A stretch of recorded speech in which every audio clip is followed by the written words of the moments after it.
All right, so today I'm checking out the demo for a game I found on Steam. It's a roguelike. It's a card builder of sorts called Arcane Eats, but it's a restaurant-themed card builder, and it's got a couple of neat little wrinkles. I briefly played through the tutorial portion of it, decided this was really cool, and I wanted to show it off on my channel. So I'm going to go ahead and click Start here. I don't know if it's going to have me redo the tutorial or not, but we'll see. And so it looks like there's going to be 3 different guilds, which is like your classes in the main release. But here on the demo, we just have 1. All right, and we choose a chef here. Same deal. Looks like each one has 3 chefs, and we just get 1 here. So it looks like potentially 9 playable characters in the full release, which is neat. And so we're going to be cooking at some place called the Wistful Emerald.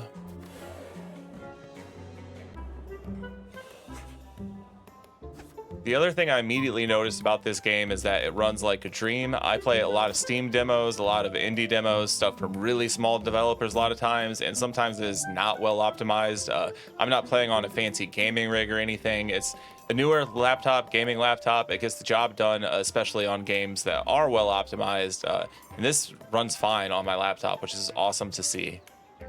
All right, so we get our choice to open a restaurant here. Looks like between Fairy Fountain Spa, Half Pint Market, and Anvil's Kitchen Supply. Let's just try the Half Pint Market and see what happens. So we've got 100 gold to buy some ingredients, which are the cards here. So you've got how much it costs to play, your effects, but one interesting thing you'll see here soon is that the cards don't play right away. They have to cook. So they take multiple turns to cook, and then this is like how much damage they do. So let's go ahead and just buy all of these since we have the gold for it and see what happens. So it looks like that was actually just a place to shop. So now we open our restaurant. All right, so again, you start with 3 mana per turn, and you play cards just like any deck builder, except you start cooking on each of these plates. You can also stack cards on top of each other to make more powerful meals, and you have to keep up with what the guests want. They eventually start to show damage intentions if they get unhappy. We'll just start playing, and I'll show you. So let's put down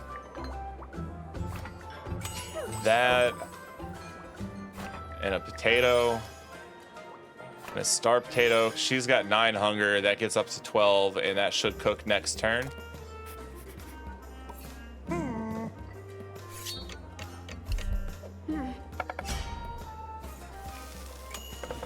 right, so yeah, that finishes up, and we get to take care of her this turn. But she comes in, and we've got 3 turns to take care of her 9 hunger. So let's think about this. Pack. When you play this ingredient on a cooktop, it also adds a copy to the next cooktop, and so on for each pack. So if we put that over there, it plays it across all 3. Too tough. Protects you from damage to your mind, so she's not threatening any damage yet. This is free to play, but it's spicy. When a customer's remaining hunger equals their spicy amount, they are immediately full. All right, so that's interesting. Why can we not play it? Oh, it can only be played on a cooktop that has a stack of at least 2 ingredients. So let's maybe do that. Make it spicy. All right, if you play ingredients with 0 cook time on a cooktop that's still cooking, you have to wait for the entire dish to be ready to serve. Okay, that's fine. It's gonna take 2 turns to cook now, but we can use our last mana to maybe start cooking some more up over there.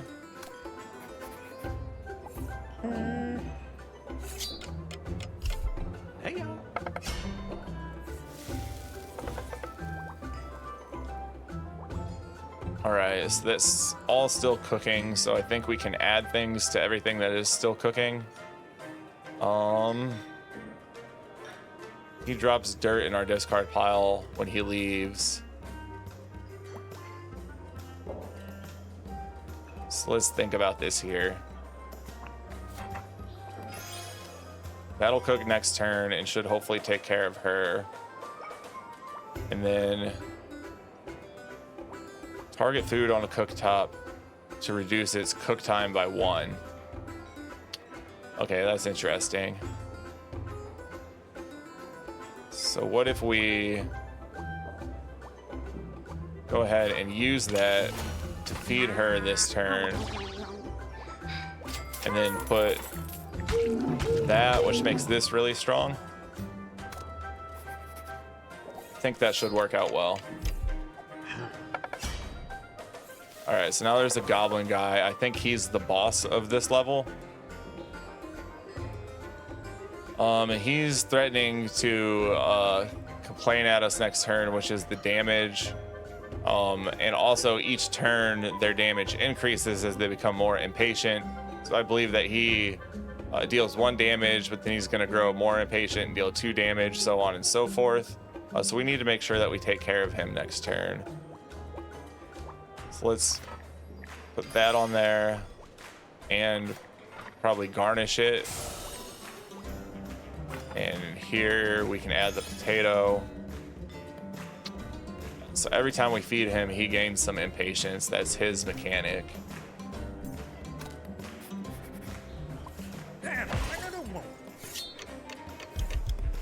So I guess my next question is, can I like feed this cooktop to him and so on and so forth? I can.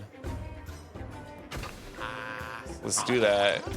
Now start throwing some at you.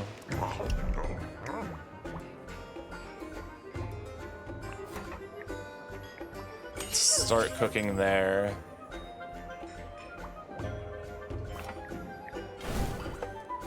And then throw out a battle mist to block some of his damage.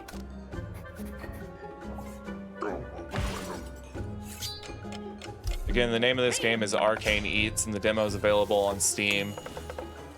It's got a couple of neat little wrinkles that make it pretty different from some other deck builders.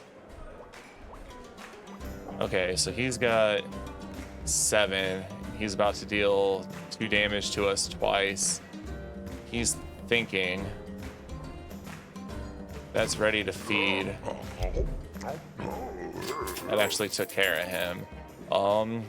So now we have to start thinking about this guy over here. Heavy protects itself and ingredients below from being moved or made dirty. All right. Let's just do that and garnish it.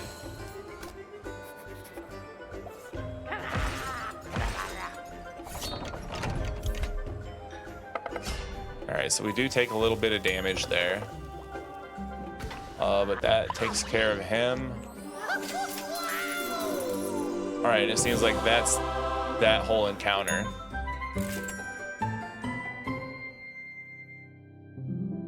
All right, and we get 90 gold out of that. Possibly unlock some more ingredients as well.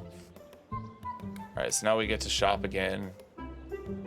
Looks like different shops are open every day. All right, it's the bottomless pit. Pay the fee for bottomless pit transfer station and dump some unwanted stuff. So this is like card removal. Anvil's kitchen supply. This warehouse is a treasure trove of affordable kitchen tools crafted to forge to the Forge Lord's exacting Undermountain standards. And this is where we get new ingredients. So what is this? Okay, so these are like non-ingredient cards. Draw 1, place a card from your hand on top of your draw pile. Tempt all 3. Make all customers tempted. Food is 50% more filling to tempted customers. Impress all 3. Make all customers impressed. Impressed customers' complaints are 50% weaker. Burned cards are removed from your deck for the rest of the day. That seems really powerful. Oh, yeah. And then let's see if there's any ingredients that we can afford or are worth buying. Sandwich is pretty good because it's got multiplier sort of deal. Phoenix drumsticks. This is the most that we've seen damage wise, but it's 100 gold, so we can't afford that, unfortunately. This has that tempt thing again, so that makes everything more filling. Let's buy that.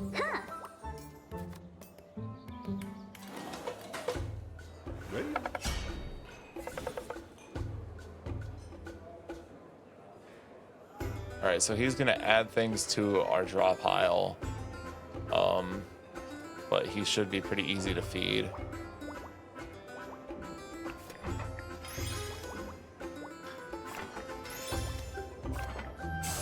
That should cook up next turn and handle him.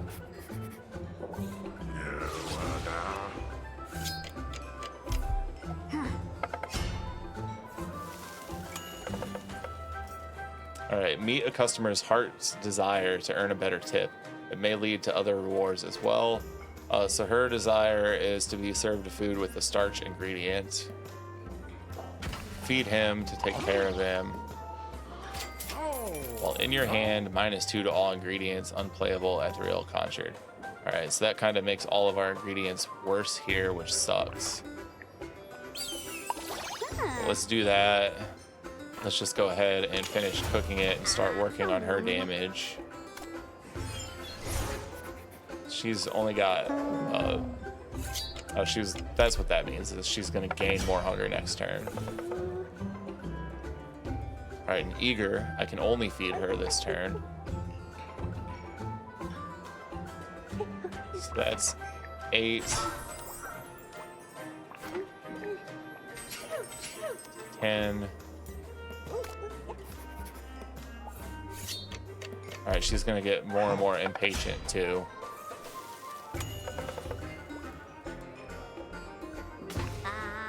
There's actually a fair amount of mechanics to keep up with here. Okay, so we can do that. Oops. And then that. Take care of her this turn before she gets any worse on us. And then nothing else we can do there.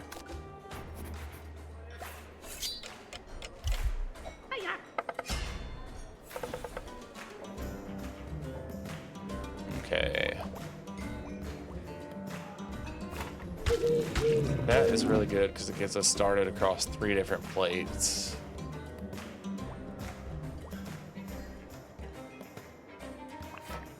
Does that tempt apply this turn or the turn that it cooks? Probably the turn that it cooks. No, it immediately did it. Okay.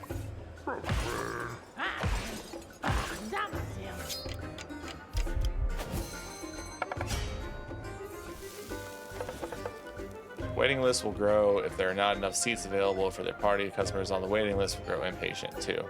Okay, so we can see who's coming in next there. So we need to clear some space for them to be able to come into the restaurant. That's still cooking for a turn. I guess we really need to play the battle mitts. Kind of block some damage here. Probably didn't need to play both of them. That was a bit of a misplay. But let's start beefing this plate up.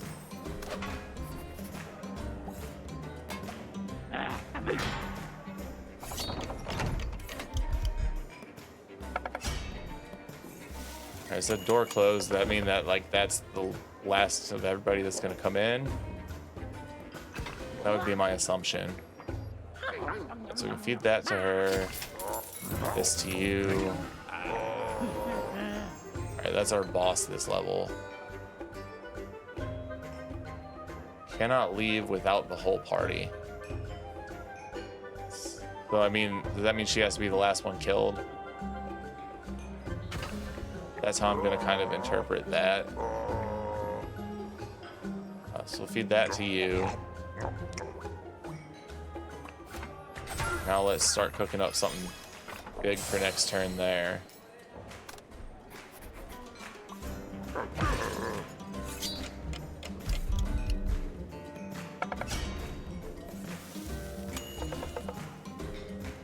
Alright, yeah, customers in a linked party must all be full before they'll leave. So those two are in a party together. They'll stick around until each other are dead. What are they threatening to do? Spread rumors. He's threatening to add that shaky hands into our draw pile again. So let's look at this. We can actually probably let him hang around a turn before we kill him. Let's get some big damage on her.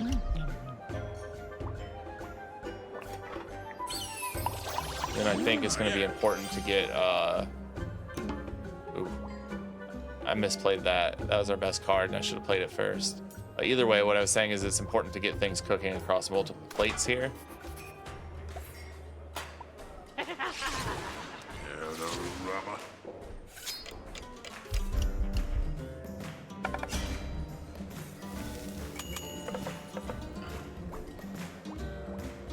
This game's got really neat concept and some really neat mechanics, some really good art too. You know, kind of remains to be seen what the longevity is here. I'm not sure what the end goal is, but it's exercising my brain here, which is really kind of the goal with these deck builders, right? So you're threatening a lot of damage, so we really need to take care of you.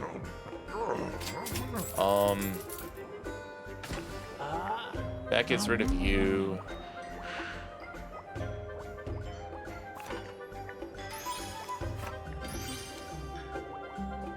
And if we hadn't drawn that shaky hands, we could have done it this turn and finished this up probably with the Dwarven Deep Fryer.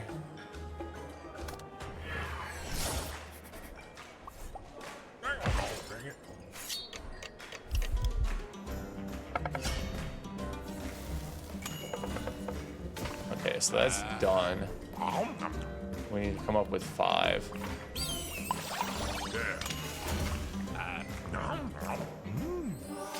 Okay, so that's the second encounter. It's interesting too that instead of being like a pick 3 sort of game, you get gold and you go shopping with it. All right, some more shops are open. The wizard staff, this hiring agency is our construction. Check back later. I guess it's not open. Check out ingredients. It says 22. Bacon of the Damned. When played, this card gains +1 stack. Place a copy of this ingredient on the cooktop for each stack. Does that mean it makes copies of itself for however many are on the cooktop? Or is that when it made multiple copies like our other steak card did, the owlbear brisket? Not super clear. When you first acquire this card, it adds a curse to your deck. I don't know about a curse at this point. Let's take this dire cow prime rib and add another owlbear brisket to the deck. Now we can head into the next restaurant.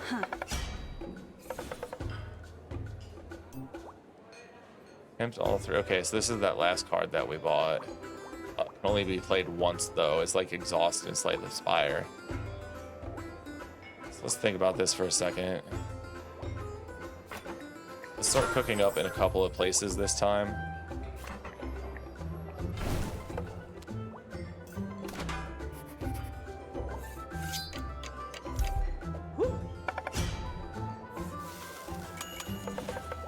Alright, so that only is 3, but I suppose cooking multiple dishes wasn't terribly advantageous there. You're going to add hunger points to everybody. So if I star potato, owlbear brisket, but then let's finish one of you. I guess that only takes it down by 1 turn and it had 2, but still. That's helpful for finishing her off next turn.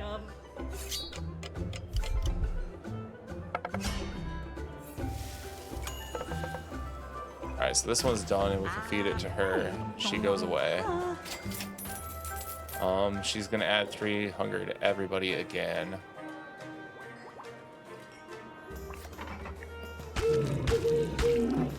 Bumps everything back up to 2 turns, but they're not threatening damage, so I think just making these things big as hell for the boss is probably the play here.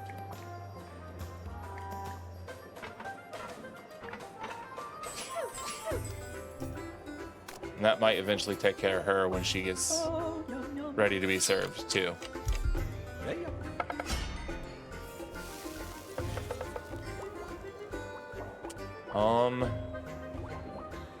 Is this just a pass the turn sort of deal? We should probably lay the Phoenix egg down somewhere. And we can also add the star potato. Let's put it there.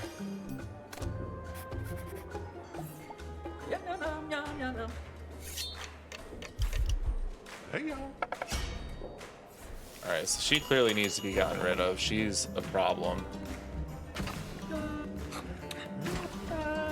Everybody's just going to continue to scale past what we can handle if we don't take care of her.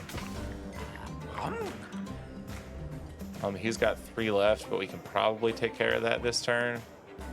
If we just throw down a star potato and that cooks it right away.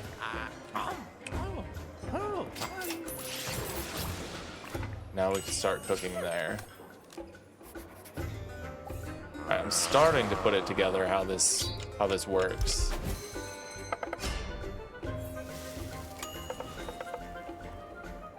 Now, there's a million deck builders out there, but they've all got to have a gimmick or a wrinkle, and it's always a question of, is the gimmick just aesthetic? Does it have meaningful gameplay implications? And in this case, it really does have meaningful gameplay implications. Having the multiple cooking surfaces to think about playing your cards into, the interactions there, as well as the fact that you're really playing for like multiple turns into the future is a neat wrinkle here. All right, so there's our Dire Cow Prime Rib.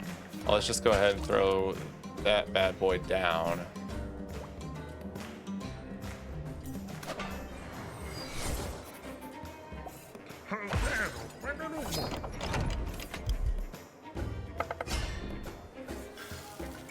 Alright, it's done. That's enough to damage him all the way, but we'd kind of be wasting some of that.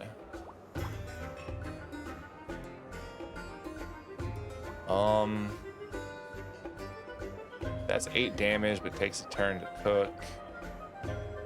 That tempts everybody. It makes the food 50% more filling. Still wouldn't quite get that where it needs to be. So we'll just feed that to him.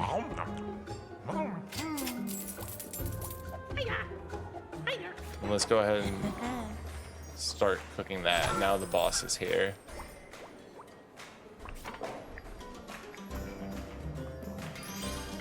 And you're 4. I guess we can feed that to you.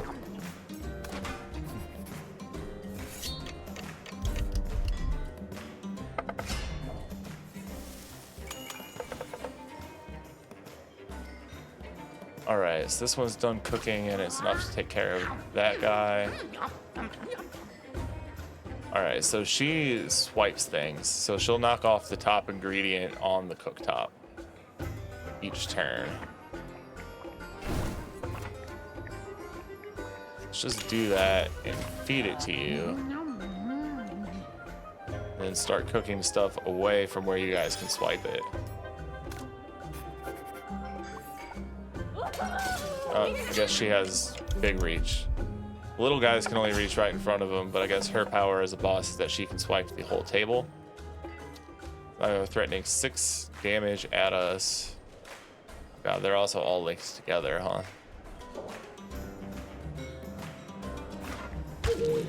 Alright, Owlbear Brisket starts us cooking up 3 big meals. Here we can sandwich and garnish, block a little bit of that damage.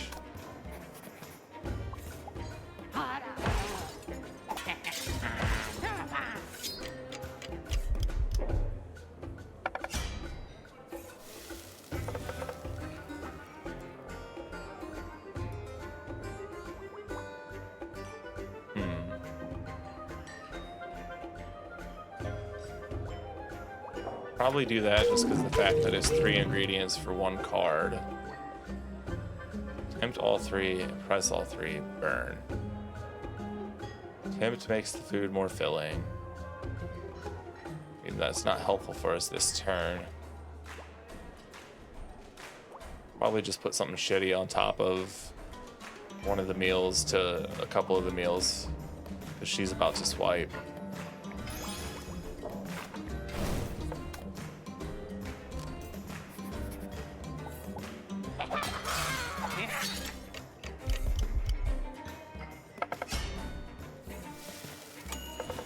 Doors are closed at least, so what we're dealing with is what we're dealing with. Okay, here we go.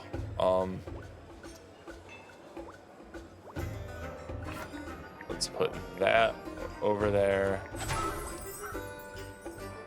Reduce this cook time so it's done cooking. Now we just need to come up with 4, and we can finish this encounter. Down to 32 health.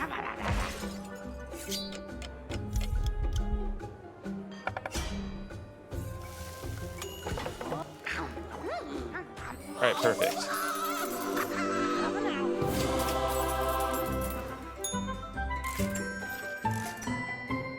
All right, we got 107 gold for that one. Okay, so this is the first judge. So I guess this is the end of floor 1 if there's like 3 floors like typical roguelike. Starting to understand the progression. All right, with the proper offering, the blessings of the Sauce Mother may be yours. That's new. All right, this is where we can heal.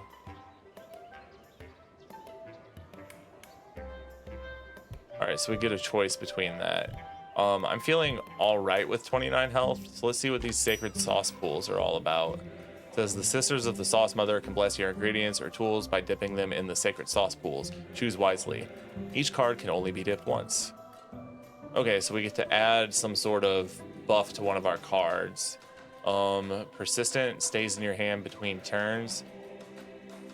Chunky cheese sauce is dairy. It adds dairy and 3 damage. Or healing herb restores mind when we play the card. I think I'm going to actually do the persistent plum sauce and put it on this guy. So that's a very situational card. And then we can hold on to it until we need it. We've still got 71 gold to work with, so can we also do this? We can. All right, it says, what's up, my fae? Me and my crew are on our way to your joint, and we've heard great things. I've sent ahead a few special ingredients I want you to scope out. Let's see how you handle incorporating one of these into your menu. See you in the flavor wilds. Guy out. Okay, so now we get to pick 3 for the rare cards. So common cards you purchase with gold, rare cards you get your classic roguelike pick 3. So Mugwump feeds 3, takes 0 turns to cook. It's a garnish, so it has to be on a stack of at least 2 things. That's probably pretty good. This counts as all food types, but takes 2 turns to cook. If you have an ethereal card in your hand at the end of your turn, it will disappear for the rest of the day. So we have to use that when we get it. But it has Zingy, which prevents actions. Let's go with the Mugwump row.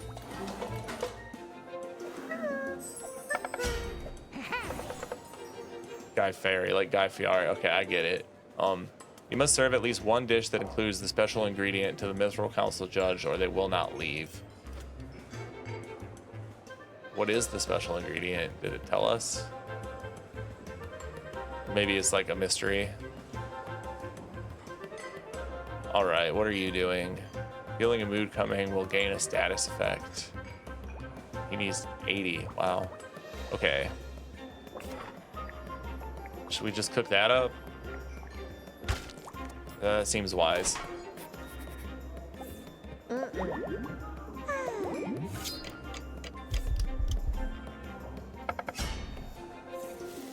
Two turns, she'll gain 10 impatience and then leave without paying.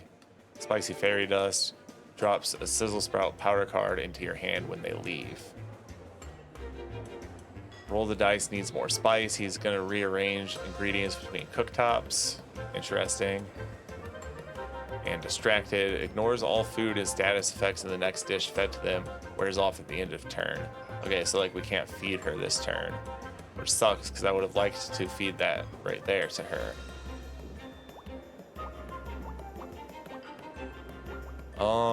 But we can do Phoenix egg with a potato and the dwarven deep fryer.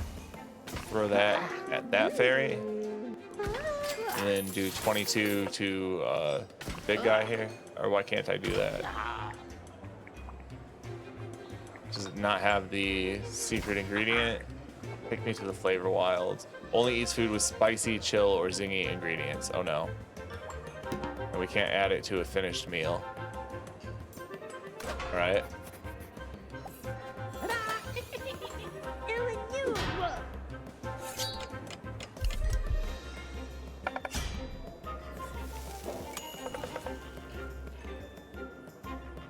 Alright, so we gotta feed that to you because you won't eat it.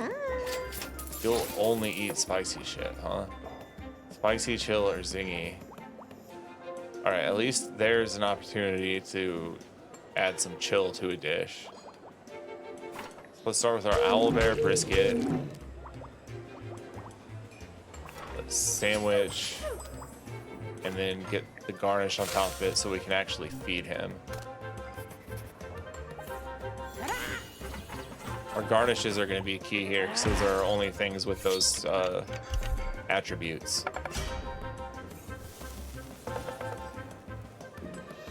Alright, but here we get one of them, so that's clutch. That still cooks for a turn. So I can still add to you. Awesome. Now, star potato, what are you doing? Summoning more customers, okay. We can get the spicy garnish onto that stack. All right, bro, I've got some stuff cooking for you.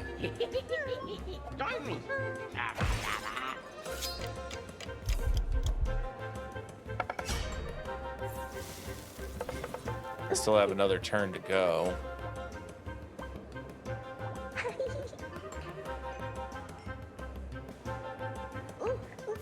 Let's do that. And then next turn, we're gonna pop off the salt shaker.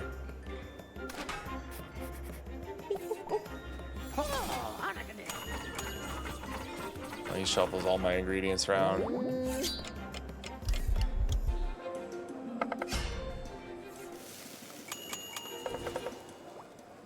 He took spicy off of the big one. It would have been nice to use that on him, you know.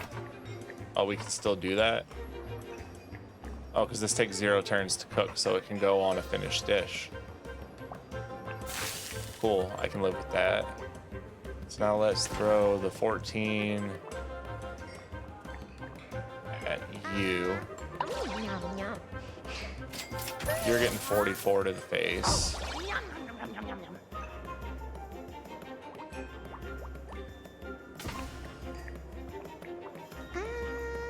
What do you have going on? Explosive? Yeah, so we need to start worrying about you. Darn, I think I forgot to do what I said, which was play the salt shaker, which would have probably actually, like, damn near killed everyone. Still feeling all right, though. Let's throw that down.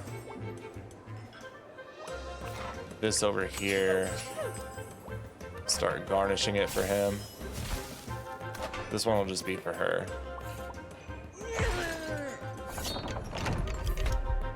All right, door's closed, so it is just these two to worry about.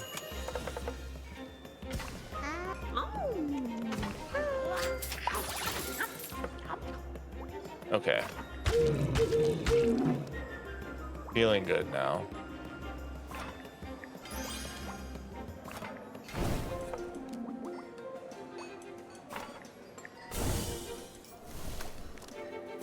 He's gonna deal 6 damage, but we've got more than enough health to at least get through him.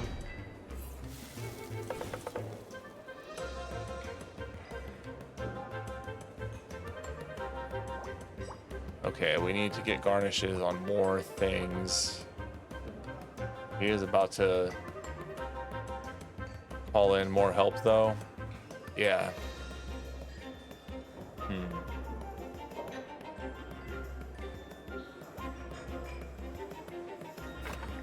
Put you on there, as well as a garnish, and end the turn.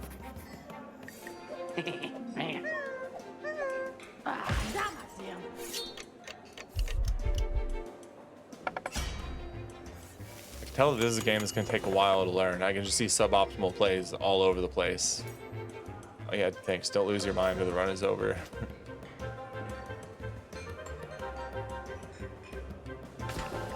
That actually kills him. Let's get rid of you.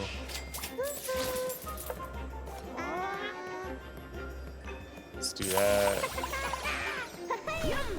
Feed that to you. We got one left, huh?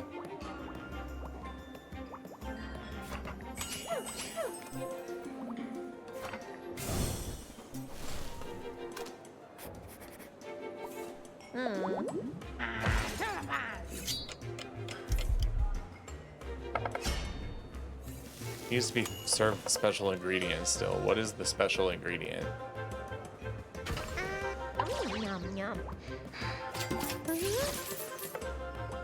Condition. Is that the special ingredient?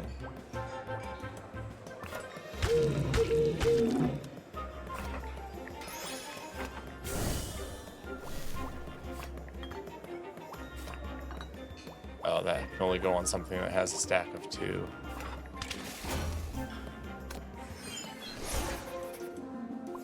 Alright, he deals 5 more.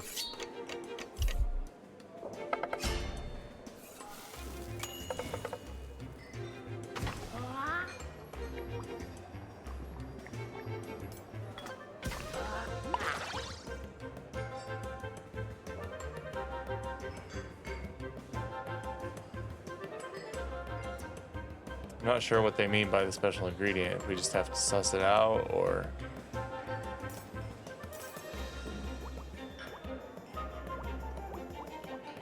I don't see any of our cards as being marked as the special ingredient.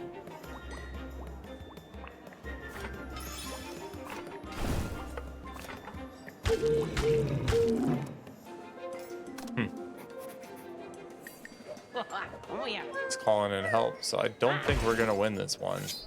Because I can't quite figure out that secret ingredient mechanic.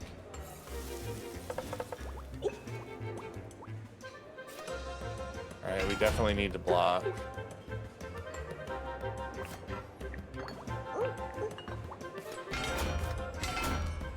No, I think we're very screwed.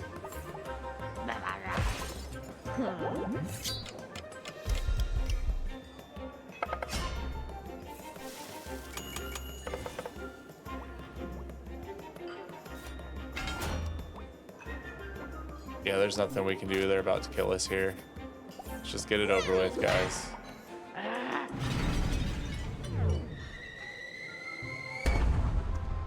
Alright, so shut down. Arcane Eats, thanks for playing. So the full game has hundreds of ingredients. Again, it has all 3 guilds, and each guild has 3 different cooks, so it's like 9 playable characters.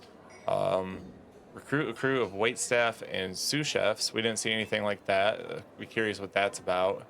So yeah, that's Arcane Eats. Very neat little deck builder. I'm gonna put some more time into this demo, see if I can't suss out, you know, what's going on here, what the best way to play is. But very neat and has a lot going on for it. You know, as far as demos go, that checks every box you'd want to see. And if you're into deck builders, there's no reason that this one shouldn't be on your radar.